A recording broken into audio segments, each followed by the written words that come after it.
poetas. Bueno, Iván además es sociólogo, ¿no? Sí. Tiene unos cuantos premios literarios y, bueno, pues entre otras cosas a lo mejor se le conoce mucho también porque ha sido presidente del Casino Obrero. Como por la pandemia tuvo que prolongar el mandato, pues ha estado bastante más tiempo de lo habitual. Y bueno, José Luis es que, entre otras cosas, eres premio de las Letras de Castilla y León, ¿no? De 2018, y bueno, si seguimos, se termina la hora y no dejo hablar a ninguno con los premios de uno y de otro, así que yo creo que lo mejor es que habléis vosotros, que ya estoy muy vista. Muchas gracias a los dos por haber aceptado la idea de hacer este evento.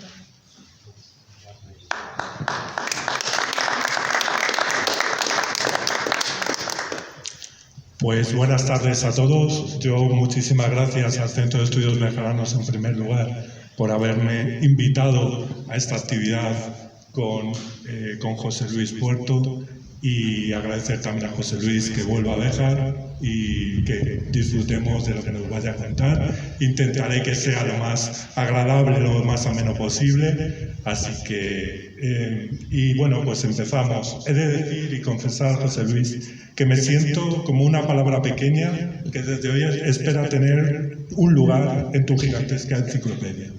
Y me siento como un niño poeta con ganas de aprender y mucho de un papá y profesor poeta como eres tú. Creo sin duda que nos une la pasión por la creación poética, por conocer mejor el mundo que nos rodea y las personas que lo habitan, y poder reflejar y plasmar esas observaciones, esas sensaciones, esos sentimientos y opiniones a través de los versos y de la poesía. Porque, como tú dices, la poesía contribuye a dotar de sentido al mundo, a ser una luz que nos orienta y a mantener nuestra sociedad alejada del caos. Estoy completamente de acuerdo con ello. Creo sin duda que la poesía siempre puede y debe ser una guía, una brújula, un mapa GPS que nos permita orientarnos, movernos y desplazarnos por los caminos del mundo, tanto los más accesibles como los inaccesibles, los llanos como los escarpados, los fáciles como los difíciles. Y te quería preguntar, ¿crees realmente que los poetas podemos, y es más, debemos, dotar de sentido al mundo? ¿Y cómo has reflejado o reflejas esto en tu obra? Buenas tardes a todos y a todas. Para mí siempre es una gran alegría venir a Béjar, una ciudad con la que me siento vinculado, y particularmente desde que José María Hernández Díaz pusiera en su momento mi nombre para ser miembro del Centro de Estudios Bejaranos. Entonces, bueno, a partir de ese momento mis venidas a Béjar han sido muy frecuentes, y tengo una serie de amigos y amigas, algunos de los cuales estáis aquí, con los que me siento muy a gusto en esa aventura cultural, que en definitiva es una de nuestras tareas. Y la cultura, uno de los sentidos que tiene, igual que la poesía, es dar explicaciones sobre la vida, sobre la realidad, sobre todo aquello que nos acontece en cualquier nivel, en cualquier plano, en cualquier ámbito, en lo social, lo personal, lo psíquico, lo físico, etcétera. Y la poesía, de algún modo, pues nos dota de sentido. Es una palabra que está buscando el sentido del ser humano, el sentido del mundo, y es una de las vías que tiene, pero tanto la poesía antigua, clásica, como la contemporánea también, cada una con sus claves, pero un poco así es. No sé si quieres seguir o... Okay. Si quieres decir algo más sobre esto. No, bueno, luego, ya que estamos presentando este libro mío, Ritual de la Inocencia, que es un libro que tiene un proceso de escritura desde 2016 a 2022, y bueno, pues surge el título de un verso del poeta irlandés Premio Nobel de Literatura Yeats, que él habla un poco de cómo una de las devastaciones de la sociedad contemporánea, de este mundo materialista, pragmático en el que vivimos, es esa destrucción de los rituales, de la inocencia, de las sociedades, de los seres humanos. Y yo a partir de ahí un poco ha ido mi proceso de creación, porque algunos de mis maestros, por ejemplo José Ángel Valente, ya tituló en el año 70 un libro suyo que lleva ese título sobrio y expreso de El Inocente. Y Claudio Rodríguez, que es otro poeta que tuve la suerte de conocerlo, igual que a José Ángel Valente, y con Valente incluso tengo un epistolario muy amplio que ha querido editar la Fundación José Manuel Caballero Bonal de Jerez de la Frontera. Pero Claudio tiene un verso que también va un poco en ese sentido de Valente, que dice: nada hay que nos aleje de nuestro hondo oficio de inocencia. El poeta sería el inocente, el poeta sería ese ser que tiene una mirada no tanto pura sino purificadora, de dar un poco sentido al mundo, a la realidad, y es esa mirada cuando se despoja de intereses, de pragmatismos, y cuando está viendo todo lo que acontece y todo aquello que podemos percibir de un modo distinto.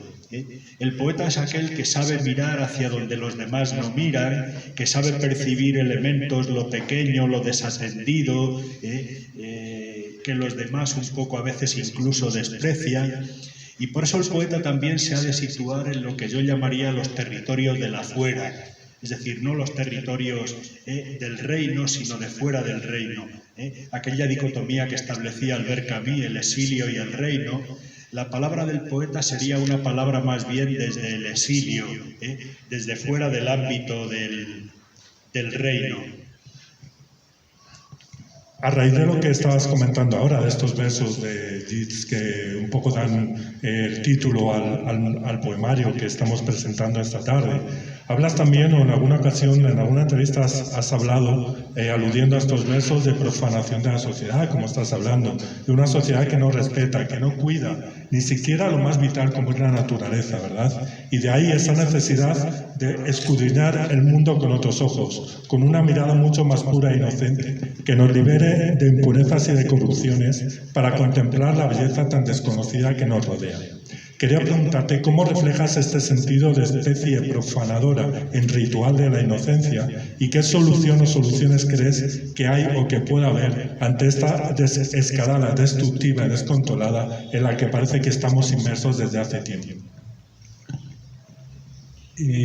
Bueno, sobre la poesía, la función que pueda tener la poesía en el mundo contemporáneo, después de los campos de concentración nazis, después del Gulag, después de todo ese tipo de experiencias devastadoras a que ha sido sometido el ser humano, un filósofo de la escuela de Frankfurt, Adorno, decía: después de Auschwitz ya no se puede escribir poesía. A lo cual, pues por ejemplo, un poeta judío, uno de los poetas claves del siglo XX como Paul Celan, que escribe curiosamente también sobre los campos de concentración, esa poesía tan enigmática y tan hermosa, a lo que nos enseña Paul Celan es que sí hay que escribir poesía, pero de alguna manera la poesía tiene que saber poner el dedo en la llaga de todo aquello que el hombre contemporáneo y que el ser humano contemporáneo sufre. Y ese poner el dedo en la llaga tiene mucho que ver también con estar siempre junto a lo desatendido. Una gran intelectual, una gran pensadora del siglo XX como es la judía, curiosamente también Simone Weil, Pues Simone Weil se da cuenta de que en el mundo contemporáneo hay unos seres marcados por el sufrimiento, por la opresión, por la explotación, como es la gente que trabaja en las fábricas, el mundo obrero, y ella desde su confortable estatus de filósofa lo abandona y se pone a trabajar en una fábrica y ahí escribe un libro suyo clave, La condición obrera, por ejemplo. Es decir, son experiencias intelectuales, culturales, vitales, espirituales, que tienen mucho que ver con un acercamiento al ser humano contemporáneo para entender qué es eso que nos pasa. Y ha habido muchas tentativas. Para mí, por ejemplo, estas tentativas de algunos intelectuales, creadores judíos como Paul Celan, como Simone Weil, como otro tipo, o como nuestra María Zambrano, que también habla curiosamente de la inocencia. Aquí tengo alguna cita suya.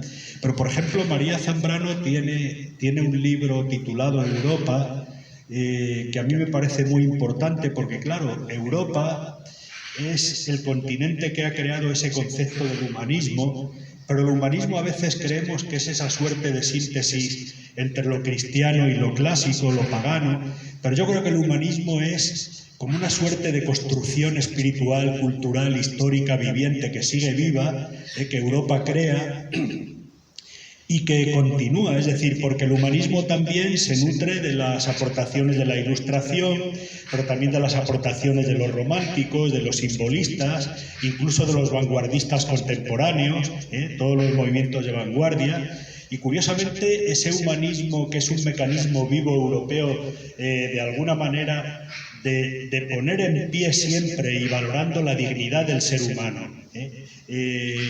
la clave, el valor clave que Europa pone sobre el tapete de la historia es la dignidad como un valor que resume, asume y engloba todos los demás valores. Y eso, curiosamente, en la realidad actual está sufriendo ataques contrapuestos de Occidente, de todo ese mundo anglosajón un poco tan pragmático, que tiene al dinero como Dios, y el beneficio, todo ese capitalismo especulativo que ahora tenemos, pero también desde el otro lado, desde Rusia, desde el Oriente tal, por otro tipo de sistemas que tampoco quieren que ese humanismo esté vivo. Y yo creo que la poesía también es una contribución a ello. Sí, yo en este sentido estoy de acuerdo contigo. La poesía debe fomentar el humanismo y debe fomentar esa cultura, digamos, diferente que tanto nos hace falta en nuestros días, no solo en Europa, sino en el mundo en general. Hay una cosa que me ha llamado mucho la atención de tu poesía, consideras la poesía, o en alguna ocasión has hablado de la poesía como sanación, y más concretamente con estas palabras. La poesía es una palabra que se ofrece, y luego también la poesía como una palabra que protege. Y la medida en que es palabra de ofrenda y protección, de algún modo, la poesía tiene también un carácter sanador. Nos sana, nos equilibra, nos da sentido, hace que de alguna manera podamos compartir con los demás, a través de la palabra, esa celebración del mundo en el que estamos. Yo también creo y estoy firmemente convencido del poder sanador que tiene la poesía, no solo para nuestras propias vidas, sino para las vidas de otros. Porque quizá en las palabras de un verso, quizá en aquello que nos puede transmitir ese verso, encontramos o podemos encontrar esa paz o esa liberación que buscábamos o que necesitábamos. Para mí, la poesía es como un intenso latido de vida que debemos cuidar y alimentar siempre, porque nos nutre, nos da energías, nos fortalece y, como se dice hoy en día, nos empodera para ser mejores personas, o al menos así debería de ser. Hay unas palabras que citas en tu discurso de agradecimiento en la ceremonia de entrega de los premios de Castilla y León de 2018 que dicen: la palabra poética nos consuela, nos protege y nos sana, crea sentido y nos lo otorga. Es cosmos y crea cosmos frente a todo el caos y devastaciones que como seres humanos nos toca padecer y sufrir. Y quería preguntarte en qué sentido para ti la poesía es sanadora y cómo puede aliviar o minimizar los efectos de estos males que estamos hablando en el mundo, porque realmente la poesía debe ser para todos y para todas las edades.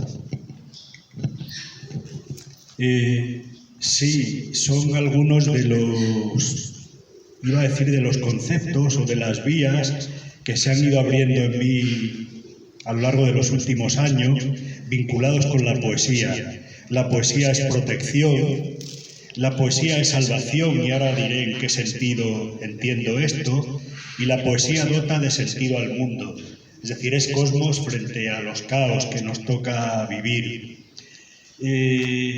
Hay una parábola judía, una suerte de leyenda, que dice que en cada momento de la vida, de la historia, el sentido del mundo lo mantienen 36 justos. Es decir, el sentido del mundo lo mantiene una minoría de seres humanos. Aparentemente vivimos en un caos, pero siempre hay un puñado de seres humanos dispuestos, sacrificándose, pasándolas mal a veces, jugándose el tipo, están siempre dispuestos a dar sentido al mundo. Entonces, el sentido del mundo en cada momento histórico está sostenido, está mantenido por una serie de seres humanos. La poesía también es protección, es decir, yo entiendo la poesía, y curiosamente aquí utilizo un término que ya viene de la literatura clásica española, el término de morada, de casa, de habitación, de estancia. Es decir, la poesía es una morada que nos protege, una morada que en el sentido que nos protege nos da también sentido. Yo recuerdo en este caso cómo en los juegos infantiles, y aquí viene la idea un poco de salvación, de protección, cómo de repente los niños en la tierra trazan un círculo, y cuando juegan a pillar o a cogerse tal, cuando un niño entra en el círculo queda salvado, queda protegido, nadie lo puede coger. Incluso en las fórmulas rimadas de los niños aparece el término salvación, en muchas fórmulas rimadas cuando se sortean en los juegos. Ahora recuerdo una que tiene mucho que ver con lo que los ingleses llamaban el nonsense, esas palabras sin sentido, que decían apeten, sensu, cucu male tu, salvadito estás tú. Es decir, uno quedaba salvado. En los juegos de los niños, en las fórmulas rimadas, aparece incluso ese término de salvación, salvadito estás tú.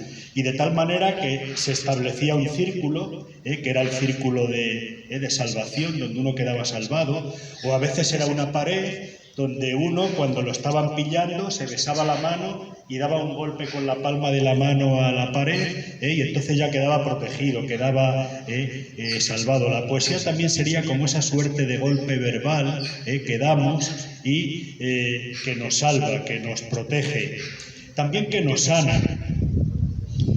La poesía es sanación en el sentido de que todo ese tipo de desequilibrios, de males psíquicos, de desasosiegos que tiene el ser humano contemporáneo desde que empezó la revolución industrial hasta hoy mismo, pues curiosamente la palabra poética sosiega, la palabra poética equilibra, la palabra poética nos lleva a la armonía, al equilibrio tal, y yo creo que también tiene un poder de sanación en ese sentido. Y ya que ha venido Venancio, el librero, me acuerdo que yo lo hacía desde muchacho, pero pinto, a veces hago poesía pintada, bueno. Y me acuerdo que un día me invitaron en la Universidad de Borgoña, en Dijon, a unas jornadas que había de poesía europea, pero que luego curiosamente había poetas canadienses también, austriacos, ingleses, tal, y me invitaron. Y entonces yo llevaba cuadernitos pequeños, tal, y yo en los cuadernos pinto, hago tal. Y una profesora de la Universidad París 8 que vio el cuaderno dice, uy, pero esto es arte, ¿cómo hace usted esas cosas, tal? Y le enseñé algunos. Y luego eso me trajo que de la Universidad de Clermont, en Clermont-Ferrand, hubo un encuentro también de poesía visual europea y me invitaron y se expusieron algunos de mis abecedarios, que también los ha publicado la Universidad de León, y Venancio un día que los estaba vendiendo ejemplares en la Plaza de la Alberca, me dijo algo que me llamó mucho la atención porque no era el primero que me lo decía. Y entonces cuando ya te lo dice más de uno, pues dice, este libro es sanador. Entonces me quedé un poco como... Y es que sí, tiene algo también de sanación, la palabra poética, pero quizás porque Antonio Turrión dice, tendrás que leer algo que el año pasado también me lo decía, y voy a leer, porque pero me tienes que poner el micrófono, porque si no...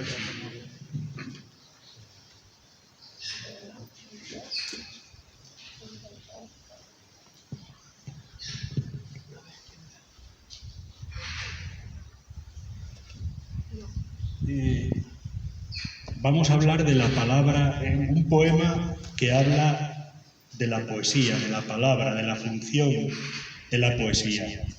Acudo. Cojo la azada. Acudo a cultivar mi huerto, mi jardín. Siembro en surcos las sílabas que habrán de florecer en el poema. Pequeña es la semilla, mas enterrada crece, letra a letra, en el orden que da sentido al mundo, la sucesión dichosa que configura el canto. Un silencio de sílabas habita en cada verso, su sentido y su música se aman, y este decir alberga la cifra del misterio.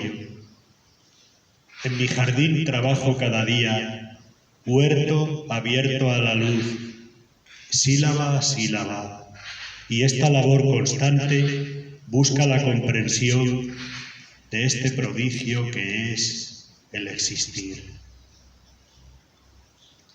Sería un poco esa tarea del poeta, de cultivar siempre en su huerto, en su jardín, sílaba a sílaba, letra a letra, palabra a palabra, cultivar un poco a través de esas semillas pequeñas, cultivar un poco eso que da luego sentido al mundo, que siempre es la función de la poesía, sentido, belleza, verdad, de todo aquello de que ya hablaba John Keats. Y bien, hay una pensadora norteamericana que me interesa mucho, que es Susan Sontag, y Susan Sontag decía que yo siempre creo que no puede haber creación poética sin vida espiritual. No hagamos sinónimos o no convertamos en sinónimo lo espiritual con lo religioso, que no tiene que ver. Entonces, sin vida espiritual me parece a mí que no puede haber poesía. Pero Susan Sontag decía una cosa que me interesa mucho, y ella, desde un pensamiento radical norteamericano, decía, cada época, cada momento, tiene que definir qué entiende por espiritualidad. Es decir, para nosotros contemporáneos la espiritualidad no puede ser lo mismo que era para un místico del siglo XVI, XVII, o que era para un poeta simbolista o romántico. Entonces, de alguna manera, la propia creación poética, a mí, en mi caso, pues va naciendo de esa suerte de vida espiritual, de vida del espíritu. Tu poemario se llama El ritual de la inocencia, pero creo que la inocencia, la pureza, ese regreso que hablas a la niñez, están presentes en buena parte de tu obra, como por ejemplo en este poema que se llama Caballos, y que seguro recuerdas, que dice: que vuelvan los caballos del tiempo a mi jardín, que pasten en las hondas praderas de mi pecho, nutre como la sangre la roja hierba de mi corazón. Sienta aún el galope velocísimo de esos latidos que me llevan siempre a aquel jardín lejano, a aquel espacio virgen, lleno de castañares, de granito, de enciclopedias que atesoran los enigmas del tiempo. Que vuelvan los caballos, tengo caminos para su galope, que llevan a un jardín, a mi jardín, con rosas de inocencia, con aromas que atraen las caracolas del recuerdo. Tengo praderas en el mapa mudo de la niñez. Por cierto, este poema está dentro del libro de María Alcalá para los que lo adquieran. Y te quería preguntar, ¿por qué consideras tan necesario e importante esa idea del retorno, del regreso, de la memoria de la niñez y cómo ha influido e influye en Ritual de la Inocencia. Bueno, el territorio de la niñez tiene mucho que ver siempre con la poesía. Yo creo que escribimos o somos poetas, en mi caso posiblemente sea por ese motivo, o uno de los motivos, porque sigue vivo el niño que hay en mí. En ese sentido, puedo proyectar o trato de proyectar esa mirada inocente, despojada un poco de todo tipo de interés o de todo tipo de adherencias, sobre el mundo, sobre la realidad. María Zambrano, en su libro Hacia un saber sobre el alma, tiene un capítulo dedicado vinculando niñez y poesía que es muy hermoso. A todos aquellos que quieran leer o que amen la lectura, les recomiendo ese libro de María Zambrano, Hacia un saber sobre el alma, y particularmente ese capítulo sobre niñez y poesía. Ella lo dice mucho mejor de cómo podría yo expresarlo. Pero quiero un poco ahora leer dos poemas, ya que hablábamos antes de la función de la poesía. Voy a continuar con otro en torno a la palabra y otro que tiene que ver un poco con ese mundo de la niñez.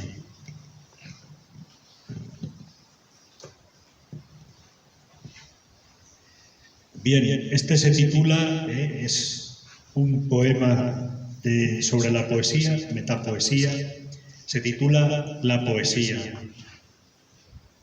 Un decir para nadie, un decir para todos, un decir para el alma y para el corazón, de todo lo que tiembla y que se nos escapa, la luz, la melodía más hermosa del mundo, el amor que hay en todo lo creado, el murmullo, el silencio, la oscuridad gozosa de la noche, el persistente impulso de la vida, el rumor de los otros, un decir para nadie, un decir para todos, las palabras cifradas para que la memoria del corazón palpite y nos proteja con su resonancia.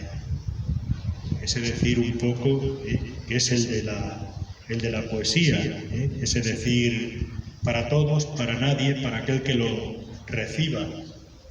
Curiosamente, uno de los libros de Paul Celan, muy hermoso, se titula La rosa de nadie, ese decir para nadie. Que bueno, ya que hablamos de Paul Celan y que estamos tan cerca aquí curiosamente, Paul Celan fue un poeta muy conocido muy tarde en España, sobre todo traducido muy tarde. Y curiosamente, las primeras traducciones como libros de algunos de sus poemas claves, La rosa de nadie, Rejas del lenguaje, las primeras ediciones en español se hicieron en un pueblo muy cerca de Béjar, que es en Piedrahíta. En Piedrahíta vivían dos hermanos a los que conocí, que habían vivido en Alemania, sabían traducir perfectamente del alemán. Uno se llamaba Francisco J. Elvira Hernández y este hombre, con su hermano, crearon una pequeña editorial en Piedrahíta, cuyos libros yo les recomiendo que busquen, que se llamaba Editorial Sexifirmo. Y yo encontré por 75 pesetas cada libro esos dos libros de Paul Celan y descubrí ya, siendo muchacho, siendo universitario, allí a un poeta que era fascinante, que me estaba mostrando una vía claramente de por dónde tiene que ir un poeta. Y luego ya fui a ver a estos hermanos y como ellos tenían allí una casa cerca de la plaza y tenían todos los libros que habían editado y les compré todos los libros de su editorial, tenían 20 y tantos libros y entonces los llevé todo y compré algunos para regalar también. Y en fin, el hecho de que... Y luego tenían otra pasión estos hermanos de Piedrahíta, que era que en Piedrahíta hay un escritor de culto español al que todos le tendríamos que tributar un homenaje absoluto. Azorín, que tenía una mirada larga, enseguida vio que había un escritor maravilloso Este poeta, perteneciente a la segunda escuela poética de Salamanca, entre el 18 y el 19, que se llamaba José Somoza. Bueno, pues en ese libro de Azorín, que es absolutamente maravilloso al margen de los clásicos, el penúltimo capítulo está dedicado a José Somoza. Y luego José Somoza es un autor de culto para mucha gente, entre otros, por ejemplo, Pere Gimferrer en Los Raros le dedicó también un capitulito.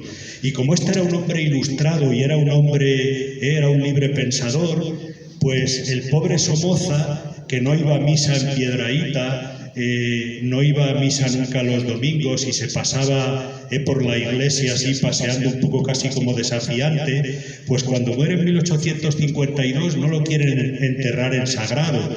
Y hay una polémica tremenda que la recoge muy bien otro libro que les recomiendo de José Jiménez Lozano, Los cementerios civiles en España.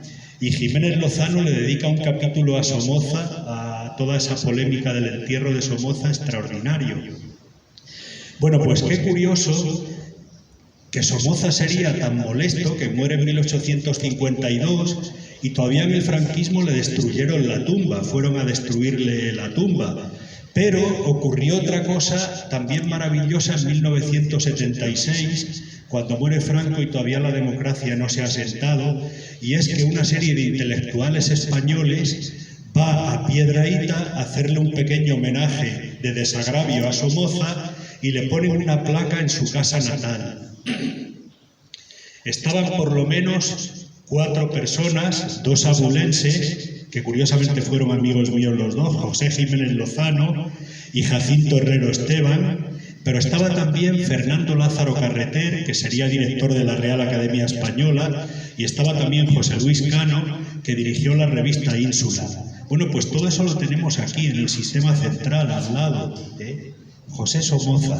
Y estos hermanos, Elvira Hernández, editaron a José Somoza, así unos libritos casi de unos cuentecillos de Somoza, y yo publiqué en una colección que dirigía de Raíces de Narrativa, publiqué la única edición que hay hasta ahora accesible de Somoza, porque solo son ediciones antiguas las que hay suyas, que lo titulé El risco de la pesqueruela y otras prosas. Y bueno, pues también lo tenemos ahí, pero hablaba un poco a raíz de esta labor que se puede hacer en los pequeños lugares, como Béjar, como Piedrahíta, como donde parece que no ocurre nada, y de repente en Piedrahíta tiene un palacio la duquesa de Alba, y allí van todos los liberales, va Goya, va José Somoza, va Meléndez Valdés, y sueñan, tienen un sueño que es un sueño ilustrado, de una España renovada, de una España distinta, de una España nueva.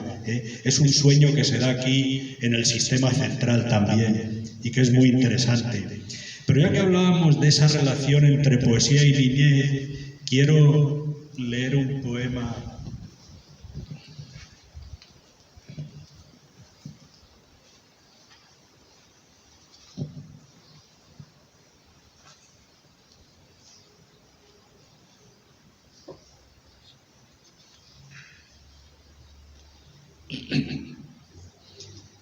Un momento que ahora.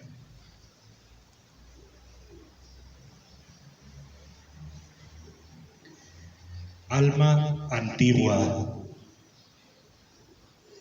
¿Dónde está mi alma antigua, la de los días niños, del primer paraíso que viviera, cifrada en las esferas armilares, en los mapas del mundo, el catecismo, en la salmodia de las aritméticas, en los juegos tan libres junto al río, en los galopes del atardecer, al llevar los caballos a los prados, en la prosodia de las oraciones, en los conciertos estivales, en las noches de agosto de los grillos?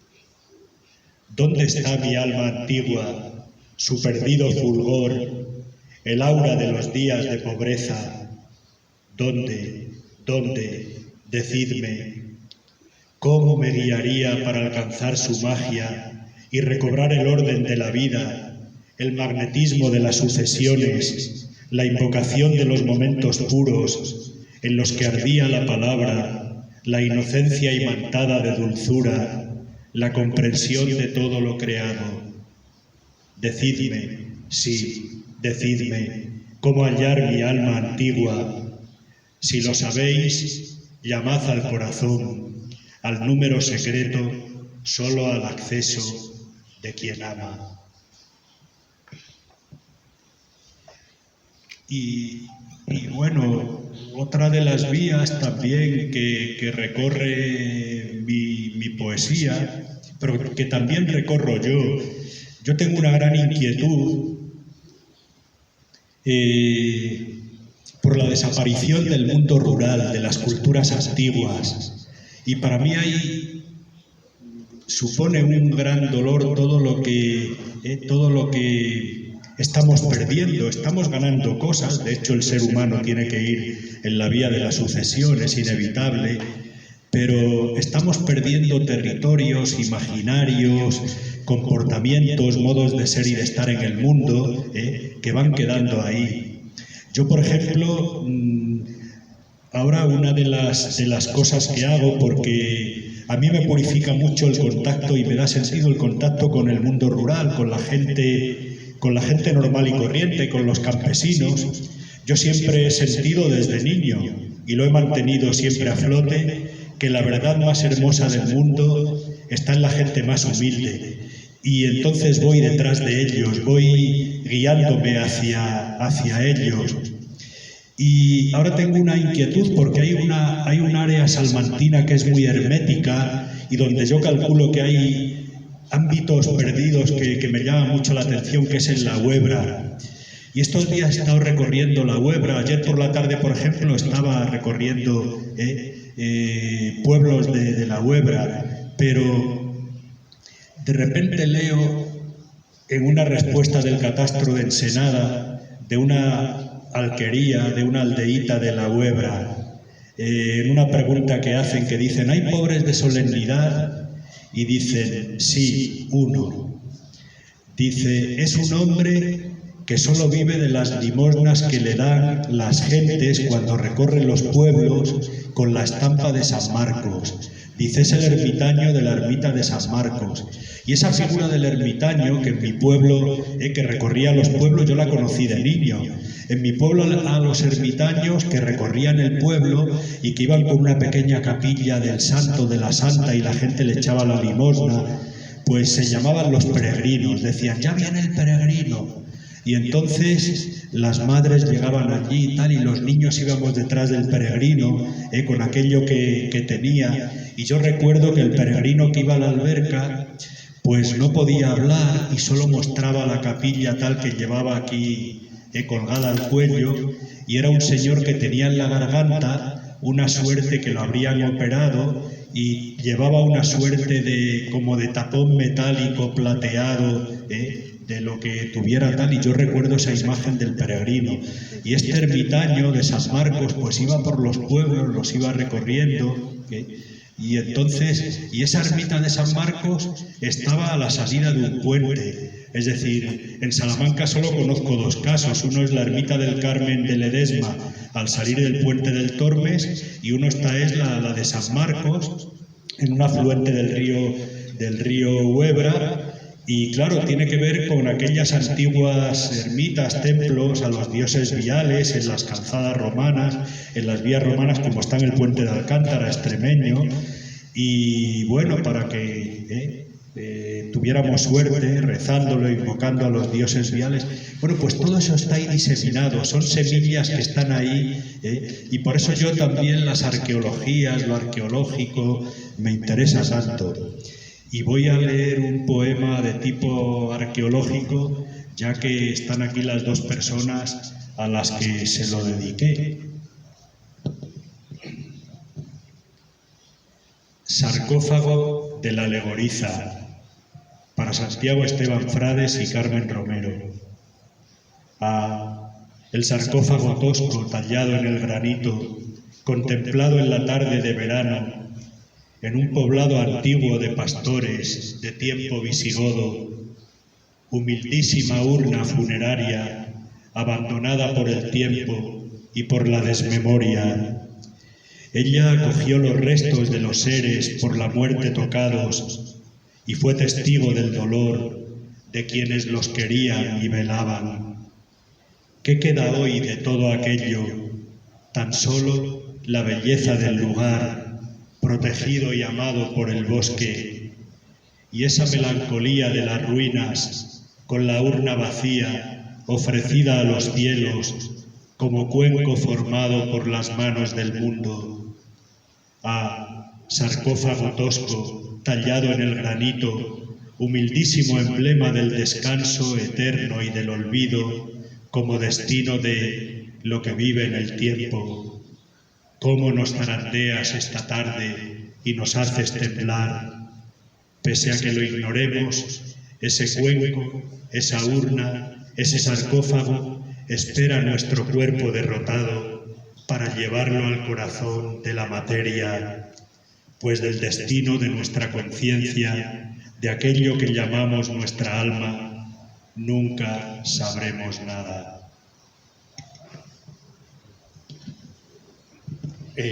Antes has hecho referencia a tu pasión también, no solo por la poesía, sino por lo rural. Yo creo que está dentro de tu biografía de escenógrafo, etc. Hay un apunte que encontramos también en el libro de María Alcalá, que es un libro fundamental, yo creo, para conocerte muchísimo mejor. Y es el momento en el que recuerda cómo te presentas el primer día de clase o te presentabas el primer día de clase a tus alumnos y decías: soy José Luis Puerto, vuestro profesor de lengua y literatura, y estoy aquí por casualidad. Yo estaba destinado a trabajar en el campo, a ser un campesino, pero mi madre se empeñó, en que yo estudiara. Y es verdad, no has abandonado el campo ni mucho menos, pues forma una parte intrínseca de tu faceta como etnógrafo y estudioso de las costumbres, los ritos y lugares como la Sierra de Francia, que también conoces. Hay libros como Ritos festivos, El tiempo de las fiestas, Cuentos de tradición oral en la Sierra de Francia o Leyendas de tradición oral en la provincia de Salamanca, que creo son textos de referencia para acercarse a lo que decías antes, a este entorno cercano tan desconocido muchas veces. Nos has contado lo de Piedrahíta, que muchos quizá no lo conocíamos, y bueno, pues ese entorno más cercano que tenemos aquí y que realmente no conocemos. Y te quería preguntar, ¿qué destacarías de tu labor como etnógrafo y qué es, aunque un poco ya has respondido a esto antes, y qué es lo que más te ha llamado la atención en ese trabajo constante de tantos años de investigar y de conocer en profundidad nuestros lugares y nuestros temas charros? Bueno, yo mi vinculación un poco con todo lo que son las culturas campesinas, que vienen de muy antiguo, de muy lejos, que tienen influencias de muy distintos tipos, pues viene ya solo del hecho de que yo nací en ese ámbito. Y luego a mí me ocurría una cosa, y es que a veces pensamos que la formación la comenzamos a recibir en la escuela, y no es verdad. Es decir, yo luego a posteriori me he dado cuenta de que la formación yo la estaba recibiendo casi desde el primer día de mi nacimiento. Yo dormía con mi abuelo Pablo, que era asmático, que vivía solo, y mi abuelo, que no era un ser religioso, rezábamos las oraciones. Mi abuelo me rezaba historias. Es decir, mi abuelo me está introduciendo a la poesía sin yo darme cuenta. Mi abuelo me estaba rezando romances hermosísimos, documentados ya desde el siglo XVI y XVII. Entonces mi abuelo me estaba rezando a través de la poesía. Es decir, que curiosamente la poesía tiene mucho que ver con la oración, y eso está en las tradiciones judaicas, en las tradiciones cristianas. Pero, por ejemplo, Octavio Paz dice siempre que la poesía es la pervivencia que queda en el ser humano de los antiguos lenguajes sagrados. Es decir, que tiene mucho que ver también, o ese libro de Boura, que tiene que ver también la poesía y el rito primitivo, la poesía tiene que ver con la súplica, con la invocación, con todo ese tipo de prácticas de las que todos tenemos necesidad. O sea, cuando no invocamos, cuando no suplicamos, cuando no pedimos, todo eso que está como arquetipo en todos los seres humanos, pues la poesía lo utiliza. Bueno, pues mi abuelo me rezaba poesías siempre, pero es que luego yo desde la alcoba donde estaba encendida la luz y yo estaba viendo en la sala donde dormíamos, estaba viendo un platero. Y claro, aquel platero, sin yo darme cuenta, también me estaba educando estéticamente.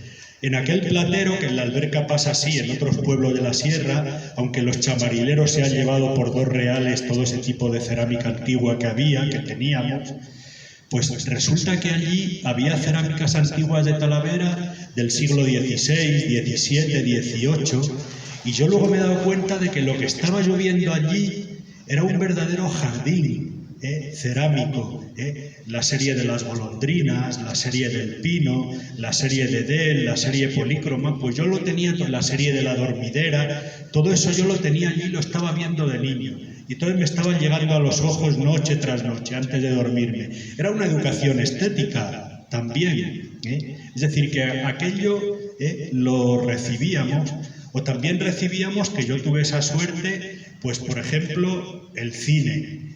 Yo el cine lo recibí en mi pueblo, y para ir al cine, que don Saturnino, que era un pueblo de Montemayor del Río, y es una de las personas para mí a las que más quiero, que más me han enseñado, pues don Saturnino, que era un hombre inquieto, llevaba el cine los domingos al pueblo, pero para ver el cine había que ir por la mañana a la doctrina, a la catequesis. Entonces nos daban después de la doctrina una boleta, que era un cartón con el sello parroquial. Y por la tarde íbamos al cine, llevábamos la boleta y al cine. Pero los muchachos mayores, que eran muy pícaros, no iban a la doctrina y al salir de la iglesia nos estaban esperando para quitarnos la boleta. De tal manera que nosotros íbamos a la doctrina y ellos al cine. Entonces los más atrevidos pues se lo dijeron a don Saturnino, y dijo don Saturnino, enseguida se le ocurrió rápido para que no nos pudieran quitar la boleta, y lo que hizo es lo que hacen luego en las discotecas, y es que nos ponía el sello aquí en el brazo, de tal manera que llegábamos con el sello, y entonces ya los mayores, si querían ir al cine, tenían que ir a la doctrina. Bueno, pues la iniciación en el cine pues también se produce en ese ámbito.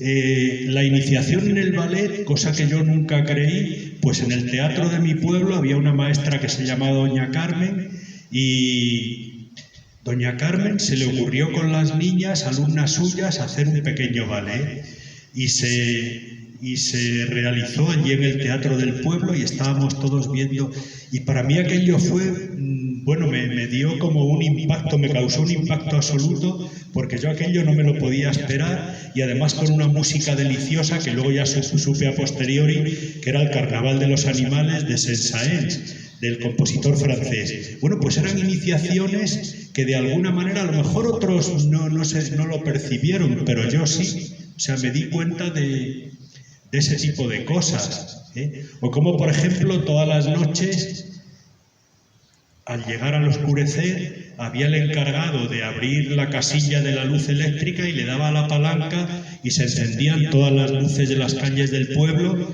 pero también la única bombilla que tenían las casas con luz de pobre, y entonces se encendía.